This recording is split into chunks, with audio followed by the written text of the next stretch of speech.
voy a nombrar a Oriente, no voy a nombrar la sierra, no voy a nombrar la guerra, penosa luz diferente. El Fidel que recuerda, Bárbara Betancourt. Ese Fidel sol directo sobre el café y las palmeras.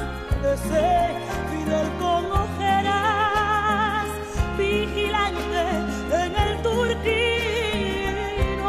La batalla de ideas, seguro que ustedes por supuesto recuerdan aquellos planes, aquella cantidad de iniciativas que se desbordaron, pero que tuvo el nacimiento con la lucha por el regreso a Cuba del niño Elian González. Entonces el niño Elian González ahora es un joven bellísimo, secuestrado en Miami por la mafia anticubana realmente que opera en aquella ciudad estadounidense, en contubernio con una parentela que quiso sacar provecho de aquel acontecimiento.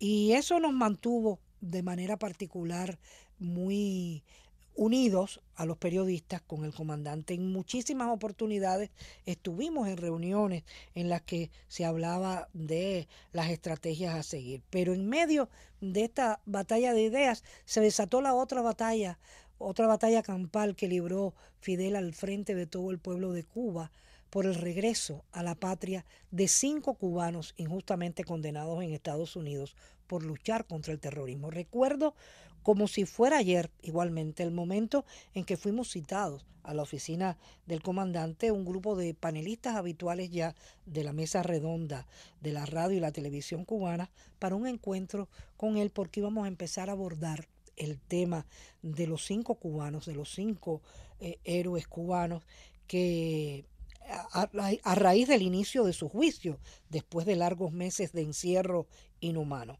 Allí, bueno, llegamos, nos pasaron a una oficina que resultó la que está al lado de la que él ocupaba en ese horario, que tenía destinado a aprender de computación. Cuando llegábamos, había así por una puerta que se entreabrió, logré verlo, así con su uniforme en verde oliva siempre, con sus tenis, porque les recuerdo que el comandante, y esto podrá parecer algo simpático, el comandante siempre utilizó calzado muy cómodo. Cuando empezó a vestirse de traje, que le quedaba muy bien, los trajes mucho mejor que la guayabera, y yo creo que él también lo sabía, porque decía que le gustaba mejor el traje que la guayabera, se los ponía con botas.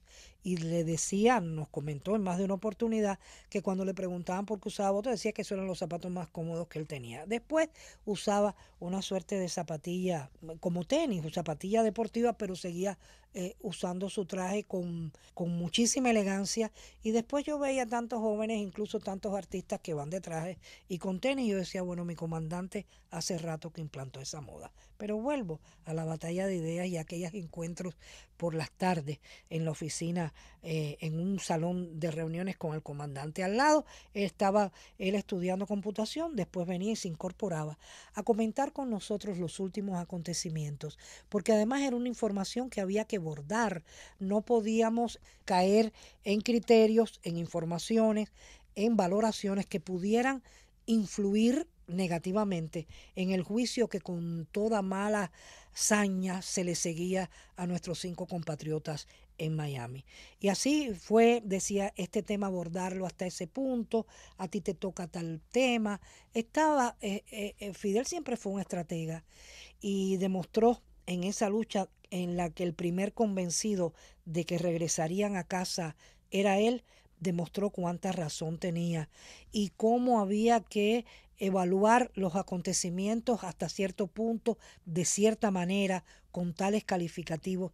Y ahí esa oportunidad que muchos militares tuvieron, por ejemplo, cuando Angola, él dirigía las estrategias militares desde La Habana, delante de un gran mapa de Angola, y ahí hablaba de las operaciones en las que iban a estar participando los cubanos con las tropas de la FAPLA, y estaban al lado todo el conocimiento, toda su argucia, todos los elementos que tenía en cuenta.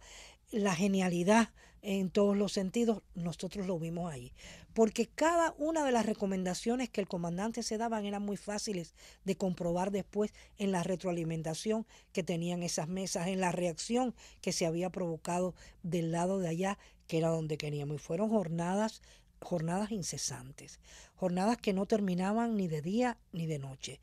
Terminábamos la mesa y salíamos directamente de esa oficina, directamente para la televisión, hacíamos la mesa en la que él participaba, lo mismo sentado como panelista que en el público, que en un apartado que tenía, pero siempre nos acompañaba y después empezábamos a hacer la evaluación de lo que había salido mejor, lo que teníamos que puntualizar al día siguiente, lo que no debió haberse dicho y bueno, había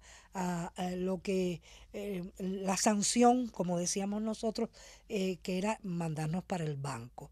Es decir, cuando decíamos más, a mí una vez me dijo, lee esta información y yo la leí y además la comenté. Y cuando terminó la mesa me dijo, yo te dije que la leyeras, no que la comentaras. Bueno, son experiencias que bien valían la pena un regaño del comandante, porque realmente uno aprendía mucho. Nunca lo hizo por un capricho ni lo hizo de mala forma. Te hacía entender por qué habías cometido el error y cuántas consecuencias podían traer. La batalla de ideas, que fue una etapa en que el vínculo de Fidel con los jóvenes y con los medios de prensa se hizo mucho más fuerte, bueno, pues a mí en lo personal me dio la oportunidad de estar en muchísimas oportunidades a su lado. Gracias por todo, Fidel. Gracias por ser de verdad. Gracias por hacernos hombres. Gracias por cuidar los nombres que tiene la libertad. Gracias por